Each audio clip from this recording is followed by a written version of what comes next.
Yo, what is going on, guys? Welcome to this week's edition of the EPA Podcast brought to you by Bleeding Green Nation. As always, I'm your host today, Victor Williams. Be sure to follow me on all social platforms, Twitter, Instagram, wherever you've seen my face over at the Philly Pod. Be sure to subscribe to Bleeding Green Nation, BGN Radio, on all podcast platforms, anywhere you get your shows, Apple iTunes, Spotify, Stitcher, iHeartRadio. Be sure to leave those reviews, rate 5 stars. Each and every one of those reviews do help with the exposure of the show and help bring it to more eyes and ears of Eagles fans, football fans, NFL fans alike. Joining me as always, my co-host. You can find him on Twitter at half and half underscore TPL. Find his breakdowns and all of his YouTube stuff over there at his YouTube channel. He does phenomenal breakdowns. I think I saw a very good one on Nakobe Dean. He threw clips out on Twitter. So if you liked what you saw from the rookie, you can get an in-depth look at that on Shane's channel. Shane, how's it going, man? 11-1. It is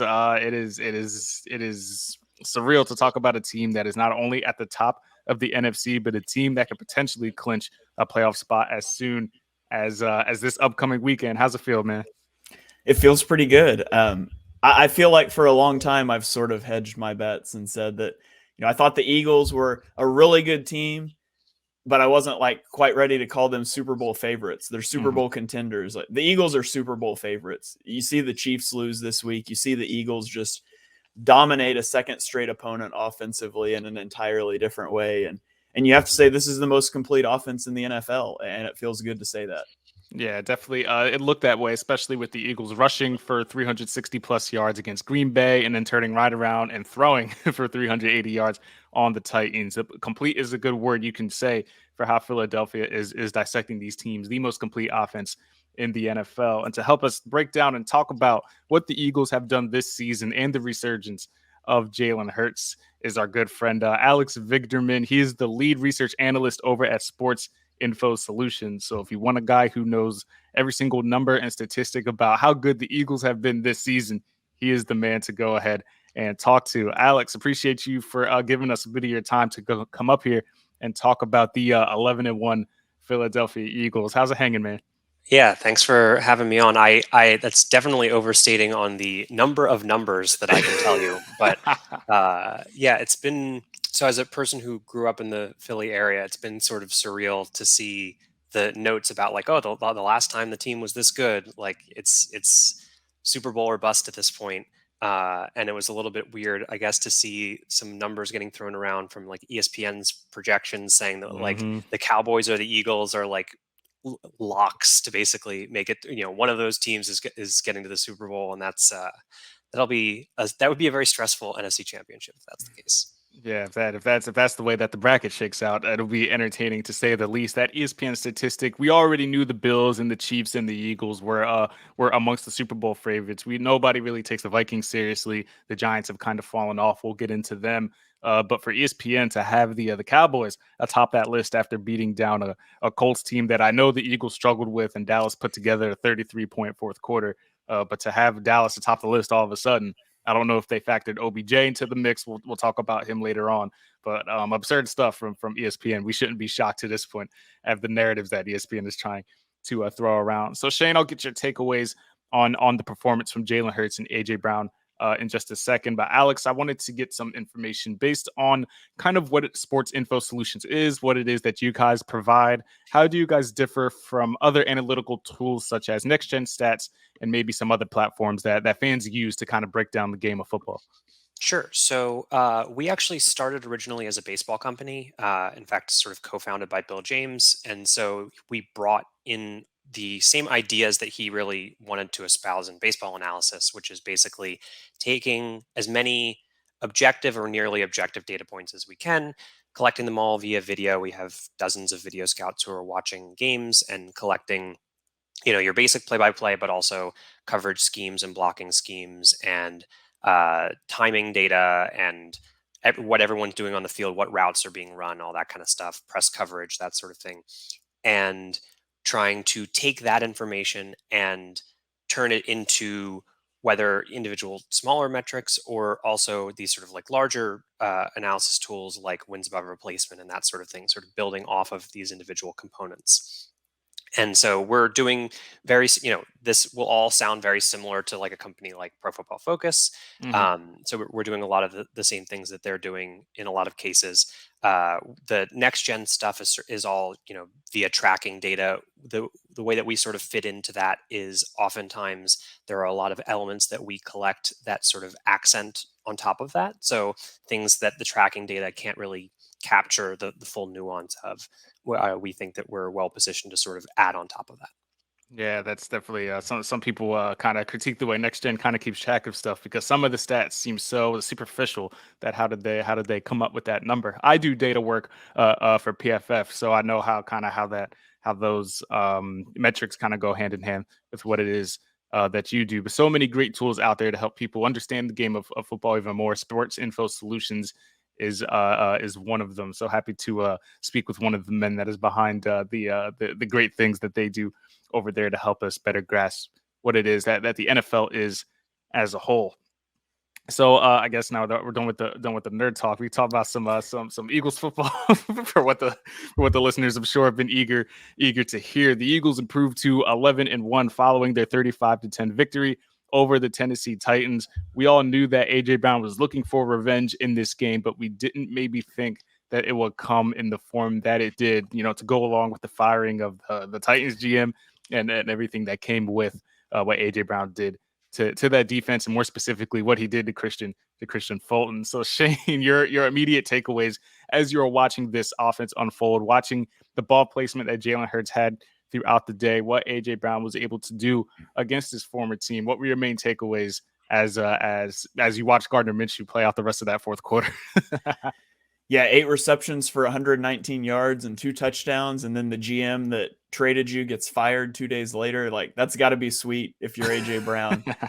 I saw a stat that Next Gen Stats put out that says AJ Brown has 183 yards over expectation on tight window throws this season, which is 60 more than the next closest player. Like, he's just been phenomenal this season all year long, and so is Jalen Hurts. I'm in the middle of an all 22 film review for Jalen Hurts that I'm like 3/4 of the way done recording.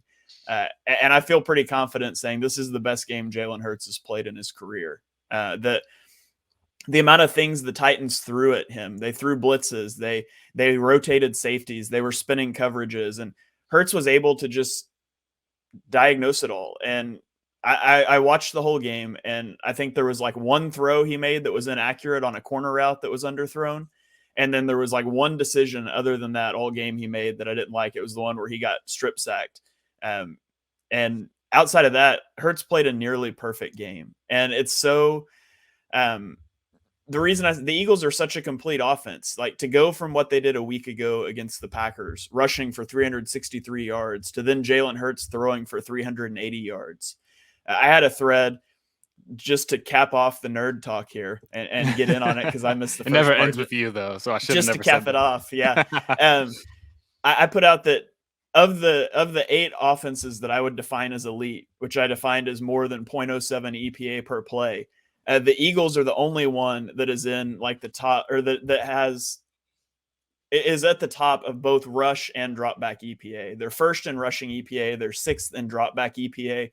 And if you look at the difference, like the drop off, if you want to force them to do what they're less effective at, what is the drop off? None of the other offenses are even close. Like second place is the Cowboys, and they have like a 525% increase on the difference if you force them to do what they're less effective at than the Eagles. And so you look at these other teams, and, I was saying all week on Twitter, you attack the Titans through the air. They've got the best run defense, and everybody's like, or you just run the ball anyways because you're good at it. The Eagles don't have to do that. They don't have to play to their strength. They can play to their opponent's weakness, because their offense doesn't have a weakness. It's elite running, it's elite passing, and you just take your matchups every week. And I think that's what makes them so dangerous come playoff time.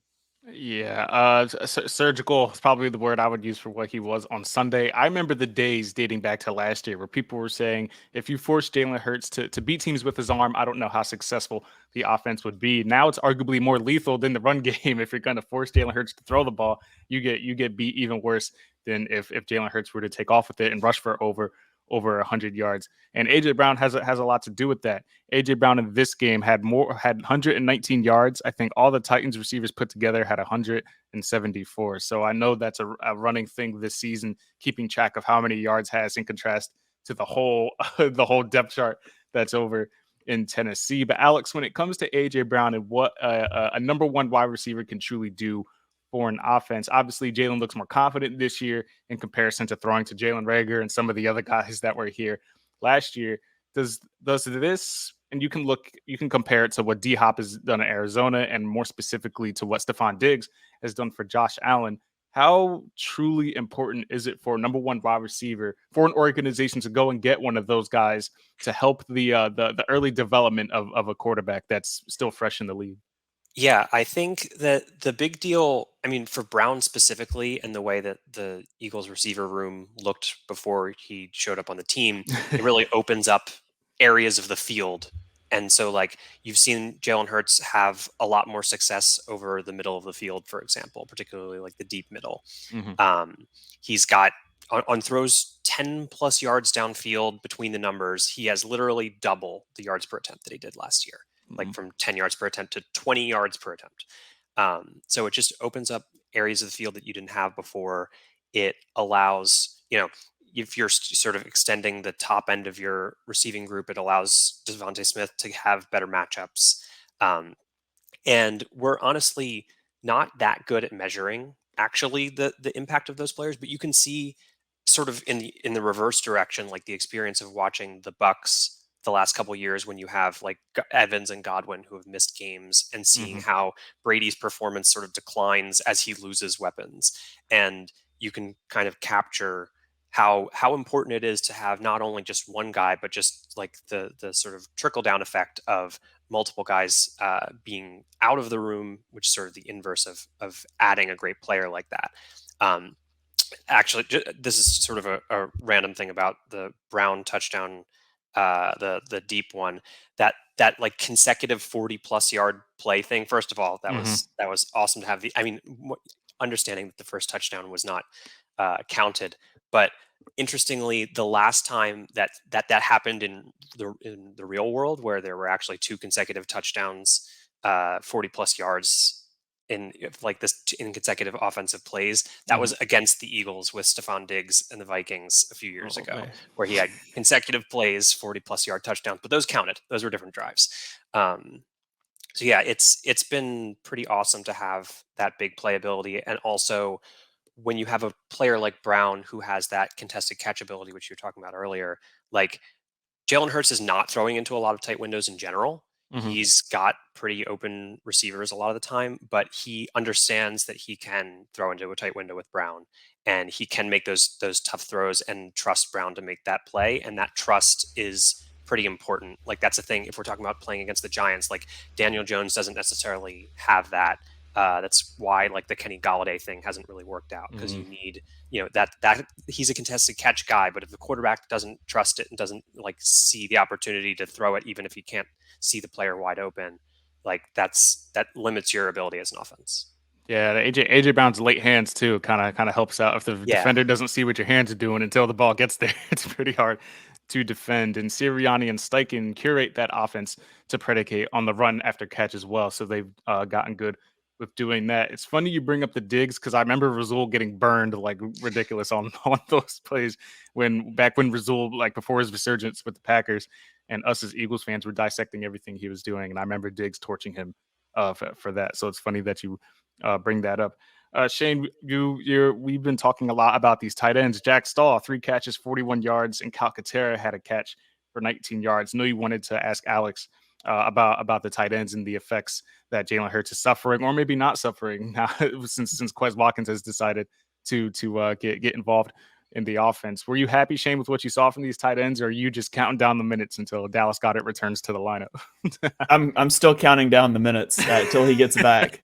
The drop off is still huge, but there were some nice plays. I mean, they threw a 4 verticals route. It was kind of a bender over the middle to Jack Stoll against cover 2, and he was where he should have been, and Hurts threw the ball with confidence he was going to be there. And I mean, he almost fell down making the catch, but he was where he was supposed to be. And The one to Grant Calcaterra, I just was looking at that play, but there's another one like the guys they're getting where they're supposed to be, and they're not doing it with the athleticism that Goddard does or the threat after the catch. But the Quez Watkins stepping up and some other things that the Eagles have done, like they faltered a little bit early on. They had the 17 points against the Colts, and they struggled against the Commanders, but the offense has started to hit its stride again. And so I think that's just going to make them that much more dangerous once Goddard does come back.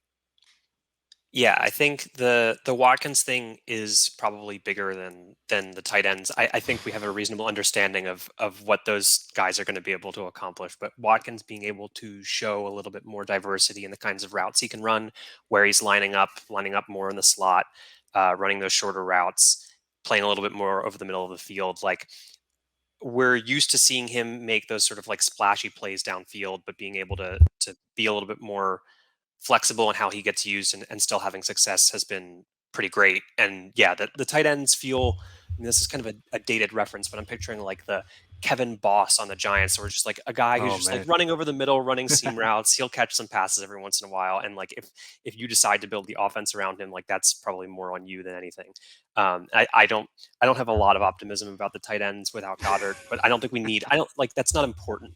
The offense has become this like really a two-person funnel where it's basically like it's Brown and Smith and a little bit of other guys, but those two top end guys can carry the offense. Yeah, that's why. But when Goddard was lost, Shane and I talked a lot about how the offense would suffer schematically, maybe not from a production standpoint, but schematically they were definitely going to have to mix some things up. Luckily, we have two top end pass catchers that can kind of mask those tight end shortcomings. AJ Brown and Devontae Smith, both with over 100 yards receiving each for the first time since 2013. The Nick Foles 7 touchdown game when Riley Cooper and Deshaun Jackson did it. So it's been a little bit since we had one receiver, let alone two, that can get 100 yards in a game. So that is exciting to see as well. Shane, we obviously didn't matter in this game, but a lot of penalties. It was false starts galore. I feel like there was one called on every single offensive lineman, some tight ends at some point. We don't want to get to the point where these things cost us games in the postseason. What was kind of your takeaways from the I thought it was an absurd amount of penalties that happen, especially in the first half. Luckily, they're so good on offense that they can overcome it. But what do you think was the situation going on there? Yeah, I kept having to remind myself that this wasn't a road game because you don't normally see that at home. The best that I can come up with, and I don't know, I think that the Eagles started to try to use hard counts a little bit just to try to get the Titans to tip their safety rotations, because they were, like I said, they were spinning coverages a lot.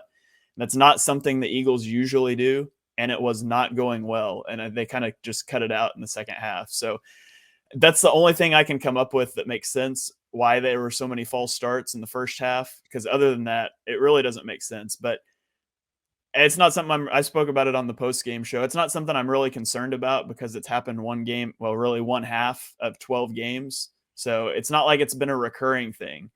But it's something to monitor. I don't think you're going to see that become a big issue, though. Yeah, I felt like the offensive line was maybe trying to be like the more aggressive side because they know how the Titans' defensive line was. So I felt like they were maybe trying to be aggressive. 12 penalties for 80 yards total. So I just made a note of that because it's definitely not like the offensive line to act like that and jump at every single motion that's happening on the defense. Alex, Shane, and I talked a lot about Derrick Henry coming into this game because we were like AJ Dillon and Damian Pierce are running all over this defense. So what is going to happen when the NFL leader in broken tackles and the guy who is second in the league in yards after contact is going to come in here? Luckily, we had Jordan Davis back.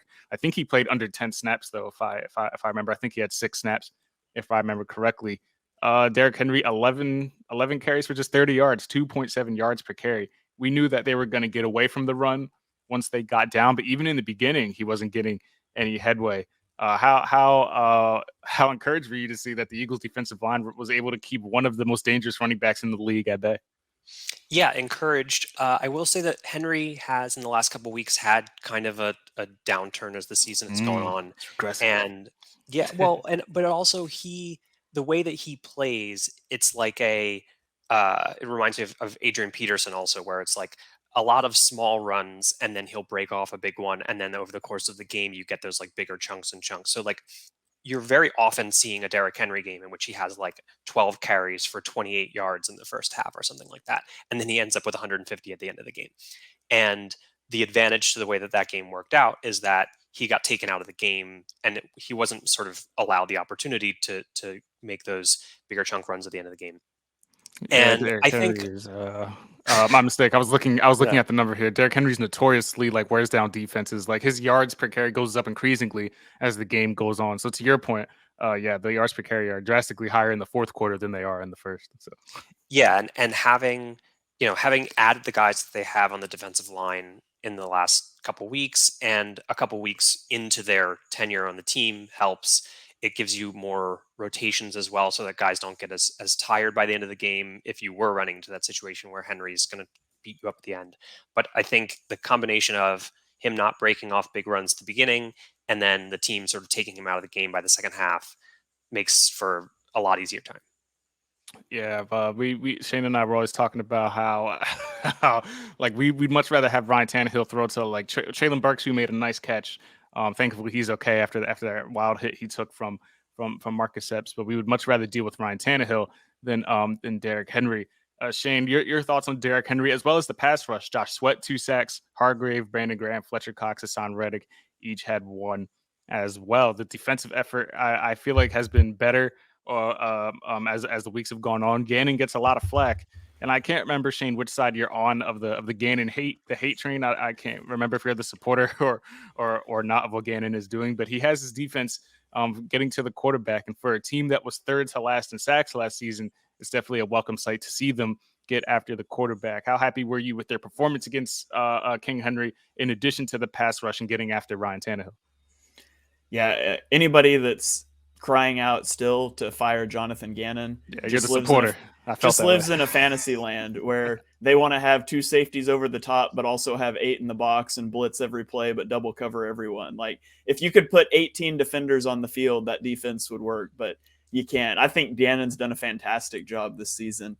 And stifling Derrick Henry, you force the Titans into passing situations, and then once the Eagles have you in a passing situation, good luck. Like, how are you blocking Hassan Reddick, Josh Sweat, Javon Hargrave, and Fletcher Cox? That's their third down pass rush rotation, and it just dominated. Like there were multiple times that 3 guys were meeting at the quarterback instantly, and I don't know how you block that. Like Josh Sweat is so good as a pass rusher. He's so underrated. Like some of the moves that he put on tape this week are just incredible. But they get 19 pressures on Ryan Tannehill, 6 sacks. Hassan Reddick had 8 pressures in this game. Like, good luck. That pass rush, that third down pass rush rotation, that should be outlawed by the NFL in the name of player safety. Yeah, Jonathan Gannon's unit. Maybe we should probably back off. So turnover differential plus 13. That's first in the league. They only allow 178.5 passing yards per game. That's first in the league. They allow 296.4 total yards per game. That's second. They have 40. Am I reading this right? 42 sacks. Is that right? There's no way they have 42.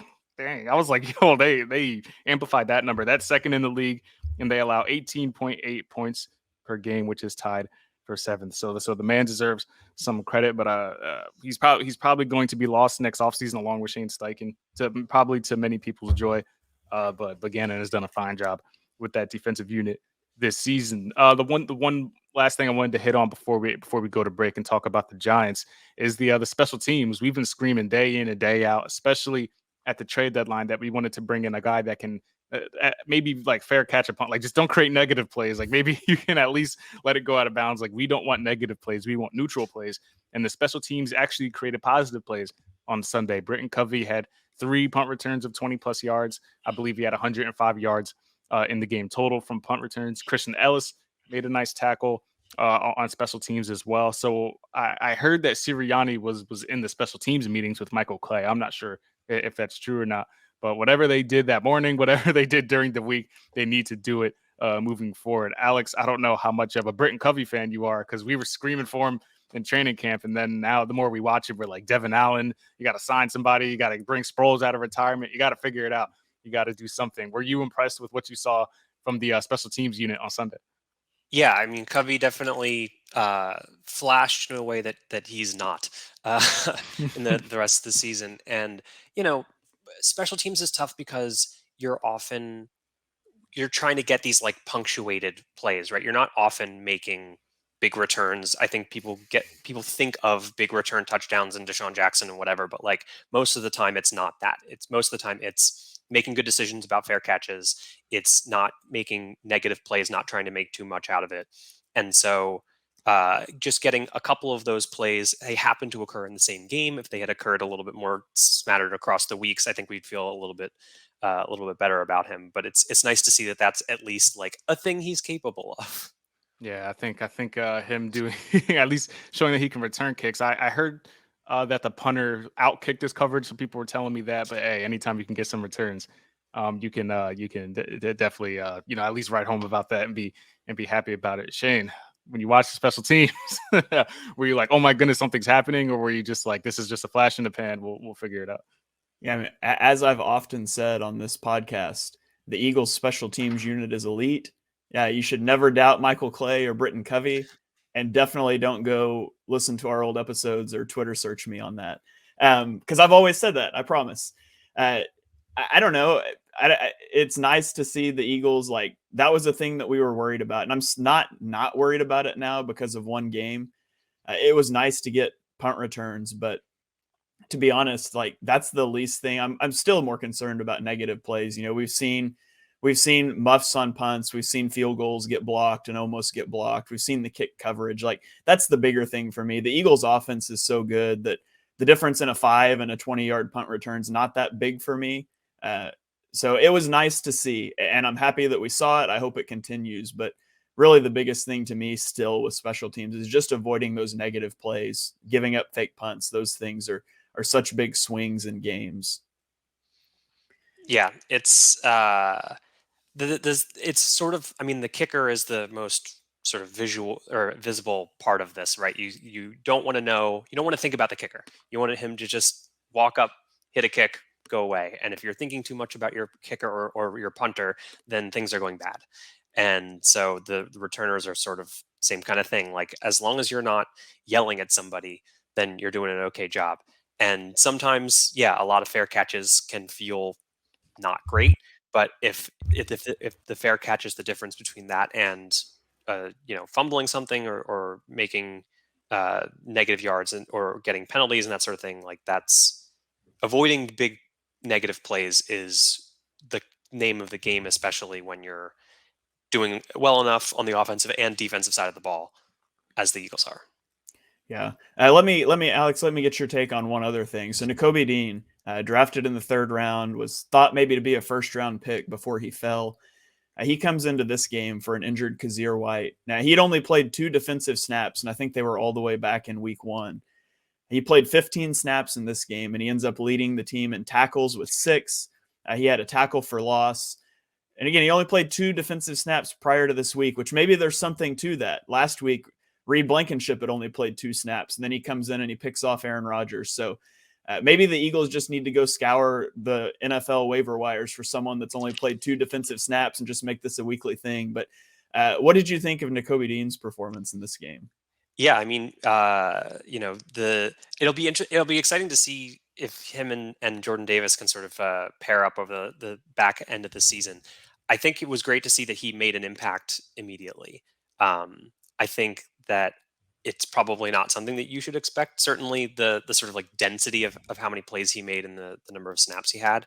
But I'm glad to see that he was able to come in and do something sort of cold in the same way that Blankenship was. And you almost expect the inverse of that, right? When a guy's coming in, they haven't had a lot of experience. You expect them to not necessarily, we're not scheming with an understanding of his skill set and that kind of thing. So being able to come in and make some tackles and be up on the line of scrimmage and stuff like that is really encouraging. And, hopefully as the season goes on, we'll see him more and ideally not in the context of injuries. Yeah, I put out an all 22 video of kind of his snaps, and one of the things that stuck out to me is his quick play recognition. He's such a cerebral player. Like he triggers downhill quick against the run. His his rally out to the flat when he was a quarter flat defender I think it was his second snap, that pass play was really good. And the struggles that you would expect from him at his size and things that we talked about prior to the draft, those are there too. There were several times that a defender gets a hand on him and it's over, but because he can't deconstruct those blocks and get off of them. But if you keep him clean, he triggers downhill so fast. He had his tackle for loss came when it was against backups, but Ndamukong Suh was still in there, and he ate that double team, and Dean just meets the running back basically at the mesh point, and it was a beautiful play. It harkens back to Georgia when he was behind Jordan Davis, who kept him clean so he could make plays. So that's a exciting thing to see going forward. I've seen a lot of people saying that he needs to get more playing time. I wouldn't make a change right now. Like, Kazir White's been good, and Kazir White's better against the run probably than Dean is right now, but it gives you a lot of hope for the future, especially with White and Edwards both on expiring contracts. And it gives you hope of depth right now that if one of these guys goes down the stretch in the playoffs, you have a guy that could step in and make an impact. Yeah, I think that both him and Blankenship getting these opportunities is going to be big as you get to the end of the season, because that extra week of the season, what we hope to be a long playoff run, like there's going to be attrition. There's going to be guys who are getting banged up, but also just being able to give guys rest and that sort of thing, and having that depth is going to be pretty important, I would expect. All right. Well, is there anything else on the Titans game that sticks out that we didn't mention that you want to get out there before we throw to a break? I don't think so. All right. Well, that is going to about wrap up our talk here about the Eagles game against the Titans. We're going to throw to a quick break, and then we will be right back to talk New York Giants. Back after this.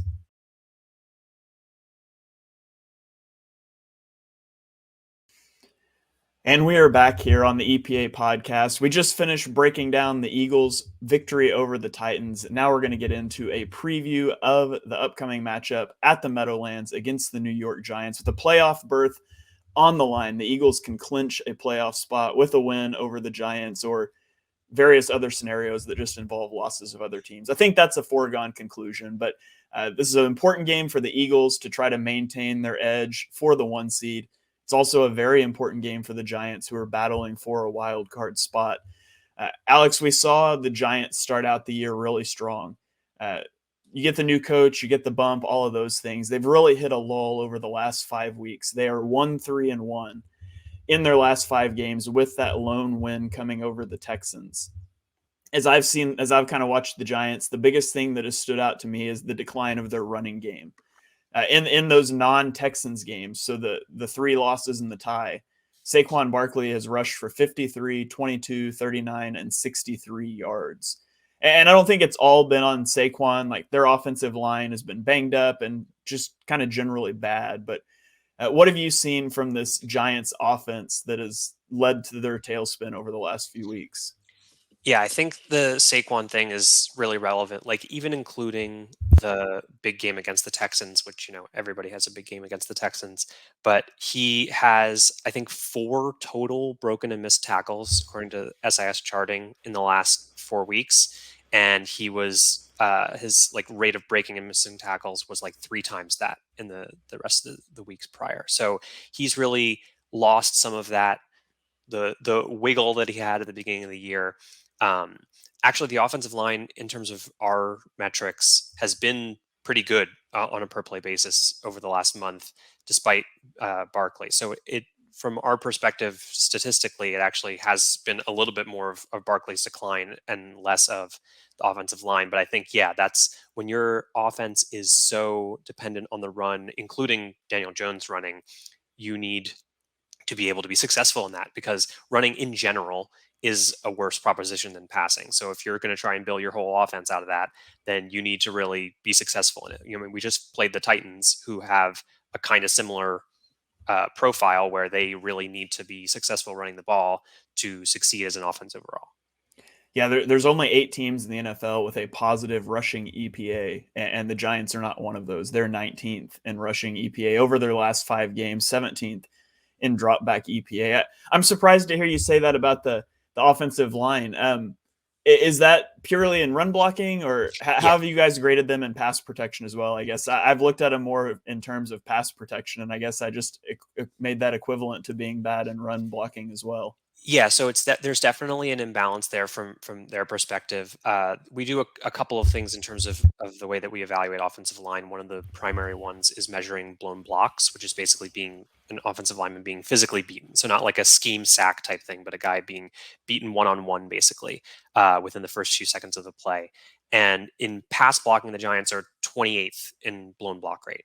And incidentally, the Eagles are first in forcing blown blocks, so that's definitely going to be an advantage. The pass rush that had such a field day last week is very likely to have a field day this week. But in the run blocking, they've been pretty good over the course of the year, and have been, even despite Saquon's decline, have still been okay in that regard in the last month. Okay. Yeah, that tracks a little bit with kind of what I was thinking as well. I feel like Evan Neal has struggled at right tackle for them this season. PFF has him charted with allowing 16 pressures. Meanwhile, their right guard, Mark Glowinski, has 27 pressures allowed. Center John Feliciano has not been a lot better. And then you look at their left guard, Joshua Nzudu, he's questionable with a neck injury. Shane Lemieux, their backup, is also questionable. So just a banged up. Honestly, the only part of their offensive line I feel great about is their left tackle, Andrew Thomas. It seems like if the Eagles can stop their run, which everybody but the Texans in the last month has stopped their running game, like you mentioned, I think the Eagles' pass rush could be designed to tee off in this game. Yeah, and I think that if the last couple games are any indication, the run defense is sort of figuring itself out. And if the offense puts enough pressure on, like with the Titans game, then I think the Giants will get out of their sort of design relatively early, and then that's going to put, the more you can force Daniel Jones to play to beat you, the better opportunity you're going to have. Yeah, and it also helps that their wide receiver core is so banged up. Sterling Shepard is on IR. Colin Johnson's on IR. Wan'Dale Robinson had largely disappointed, and then he started to have a breakout game, and then I think it was a torn ACL. I can't remember now, but he's on IR. So they obviously still have Darius Slayton, but their second leading wide receiver is Richie James, who has 300 yards this season. That has him within 100 yards of breaking a career high. So it's very thin for them with their receiving core. And one of the things I've noticed from them is they've gone to a heavy rate of two running back personnel. They're getting two running backs on the field on 38% of their snaps so far this season. And how much of that is just because their wide receivers aren't very good and so banged up, and how much of that is out of Daboll trying to design things in the run game that will work for Daniel Jones? Yeah, I think that, and honestly, they use it a lot in terms of pass protection as well. They're one of the leaders in terms of having 6 and 7 man protections, which is going to be relevant this week. Yeah, I think that the receiving core is a big part of it, and not having the kinds of weapons that you really want to be thrown out there. And over the last month, Darius Slayton has been so much of a go-to guy. Like nearly half of the team's air yards have gone to him. In terms of the way that we'll actually have to defend that, the unfortunate thing is he plays from the slot a good percentage of the time, and so our advantages on the outside are not necessarily going to be as successful against a guy who's running around the slot, and the Eagles are not likely to be sending, Darius Slay following him or anything like that. So Jones throws a lot over the middle of the field. So the way that they play their offense on the passing game is a little bit neutralizing the advantages that the Eagles would have, but that's also not that important when the offense isn't that great in general.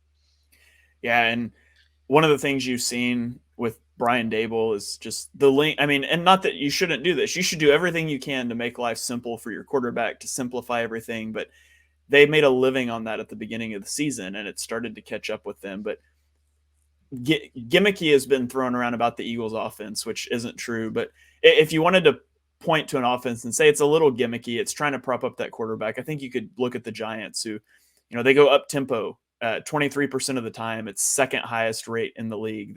They run a ton of play action, 22% of their plays. 16% of their plays are RPOs. They're designing rollouts on 14% of their snaps. Like, all of these are top 5 marks in the league. And so they're going to go up tempo. They're going to roll the pocket. They're going to try to manipulate defenders with play action.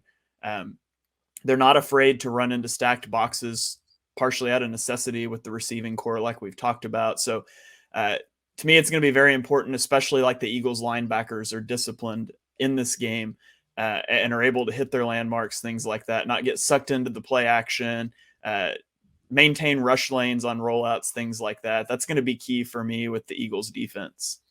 Yeah, getting sucked into the play action is particularly relevant for an offense that's throwing as commonly over the middle of the field as the Giants are. So making sure that you're not leaving those lanes open in the middle of the field just in that 10 to 20 yard range is going to be a big deal. Yeah, absolutely. So we talked about the passing game and how they put Slayton in the slot a lot. Are they running primarily like vertical routes with him? Are they using him over the middle? Where is kind of his heat map, I guess? So you would say, where does Jones like to find him? Yeah, I mean, he's, like I said, he's basically had nearly half of the team's air yards in the last month. So it's not like what you think of when you think of a slot receiver. Like they are running him downfield a decent amount. So he will test the safeties. You will see him run those seam routes downfield. It's not just like a bunch of flat routes and drags and stuff.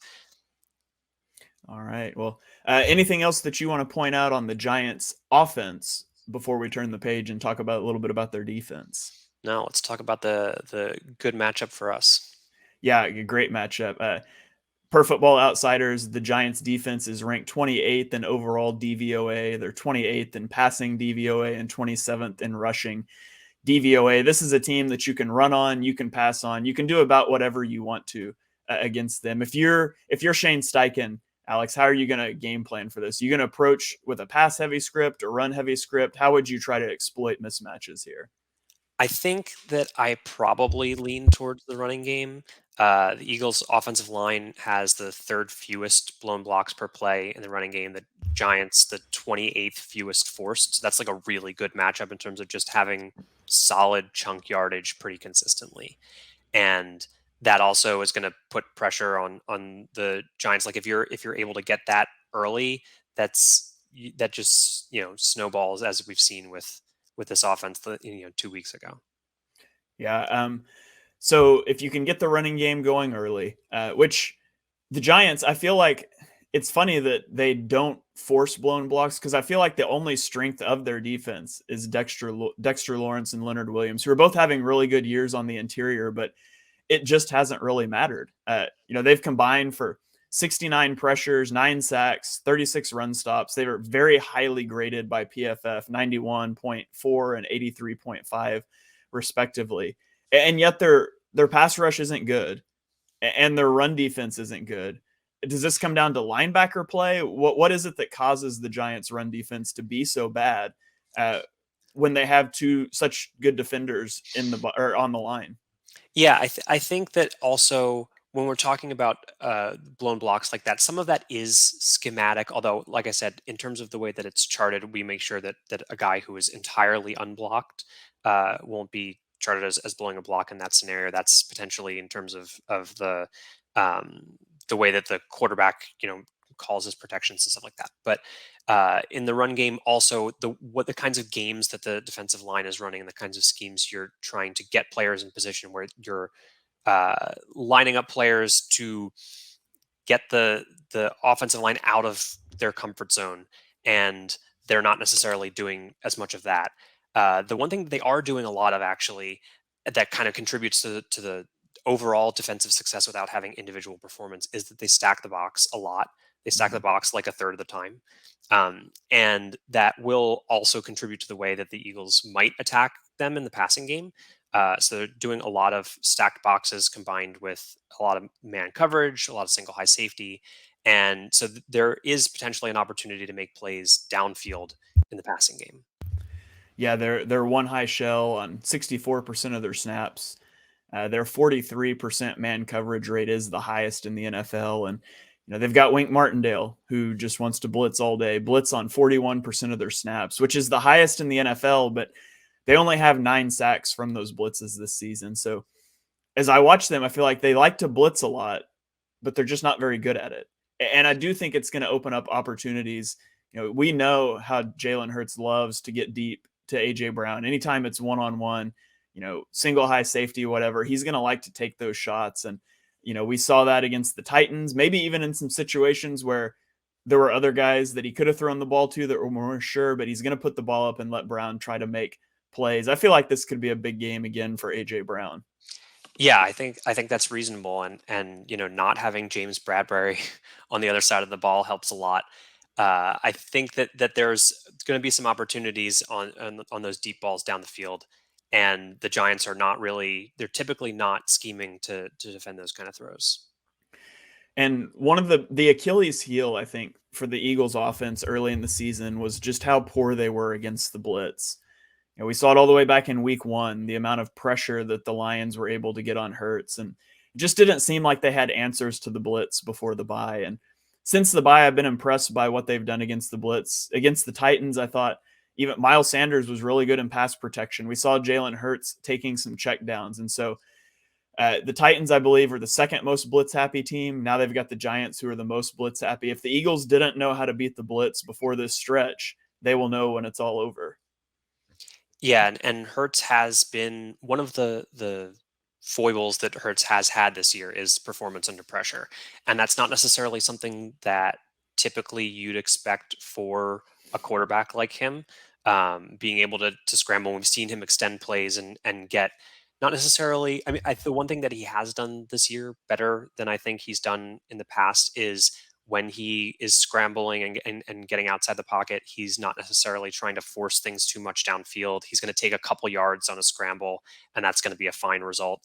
But in general, his performance in terms of EPA per play under pressure has been one of the bigger bugaboos, and has actually been worse this year than in past years, which is a little bit odd considering what you see play to play and the kind of decision making he's making in general. But it also sort of underscores the importance of keeping him clean, getting the ball out quickly. Yeah, absolutely. So against the stacked boxes, you would presume the middle of the field is not going to be the most available. I would assume this won't be a very heavy RPO game for the Eagles. Those are hard to do with that cluttered area in the middle of the field. This feels to me like a attack the boundaries, use AJ Brown. We know they like Brown on the vertical balls. Devontae Smith and Hurts have such good timing on those curl routes, those deep comeback routes. To me, that's how I would try to attack this Giants offense, this Giants defense. Yeah, and we saw, on the big touchdown to Brown, we saw the double move work. I think that kind of thing, they're not using it a ton typically, but those are, if you're going to try and find big plays, especially against man coverage, especially with a single high safety, like those are the kinds of routes that I would expect them to run maybe a little bit more than they do typically. All right. Well, Alex, that's about all the notes I have on the defense. Do you have anything else that you wanted to point out before we get into game predictions? No, let's talk about another win. All right. So you said it. Let's talk about another win. How do you see this game playing out? Give me a score prediction. How much are the Eagles going to win by as they move to 12-1? So I guess the big question is, are we going to see more of the last game or the game before? I tend to think that it'll actually be a little bit more balanced. I think that the Giants don't present quite as extreme a proposition as the two previous opponents in terms of how good they are defensively. And to your point earlier, trying to emphasize what they do poorly as opposed to what we do particularly well. So I think getting 30 points is a pretty reasonable expectation. And I think that the Giants are going to have some trouble with the pass rush. So I'm feeling something in the 31-16 type range where the Giants might be able to move the ball a little bit, but kind of get stuck and get some sacks and that sort of thing and get stuck for field goals. Yeah, I can see that. The biggest, I think, concern for the Eagles defensively is just going to be Daniel Jones' athletic ability. When the Titans moved the ball, it felt like it was on the back of just some scrambles by Ryan Tannehill. And, it's a weak offensive line matchup in terms of pass protection. The pass rush is going to be ready to tee off, and Daniel Jones is a lot more mobile than Ryan Tannehill is. So I think that could be, the one place where maybe the Giants can get some big plays would be with his rushing ability. Obviously, have the play, I don't remember if it was last year or 2 years ago, where Daniel Jones broke the long run and then tripped over the span of 20 yards, but that one was a classic. I think the Eagles win this one pretty easily. They're 7-point favorites. I think that's should be pretty easy. Now it is a division game, and weird things happen in division games. And the Giants are extremely well coached. Like they will have every edge their coaching can give them, but the talent on the roster is just not there. And so I'll take the Eagles here, 35 to. I was going to say 10, but that was last week. We'll say 35-13. I think the Eagles roll in this one. We probably see some backups late in the fourth quarter again. I think the your point about Daniel Jones is a good one, and the mobility. Tannehill, wasn't he like a receiver at some point in college? So like he has some athleticism. It's not the same kind of athleticism that Jones has, certainly at the current point in both of their careers and the way that their offenses use them. So maybe we'll see a little bit, not necessarily like spies for Jones, but a little bit more zone, just to keep guys facing the quarterback and alert to the possibility of him running around there. Yeah, that's true. I hadn't thought about the zone aspect of it, but it could make sense if you're not going to contain rush to make sure you're keeping an eye on Jones. So it'll be interesting to see how that plays out. So, well, Alex, thank you for joining us to break down the game, talk a little bit about sports info solutions stuff. It's great data out there that certainly helps us out a lot as we put together information for this podcast. So, and thank you to everyone who joined us today, whether you're watching on YouTube, you're listening on Apple, or wherever you get podcasts later. Thank you for following along with us. Be sure you give us 5-star rating and reviews. Hit that subscribe button so you don't miss the next episode. And we will be back next Wednesday. Victor will be back joining me, and we will break down a hopeful Eagles victory over the Giants, and we'll get you ready for the upcoming game after that. So thank you for joining us for the EPA podcast. We will see you guys next time. Go Birds.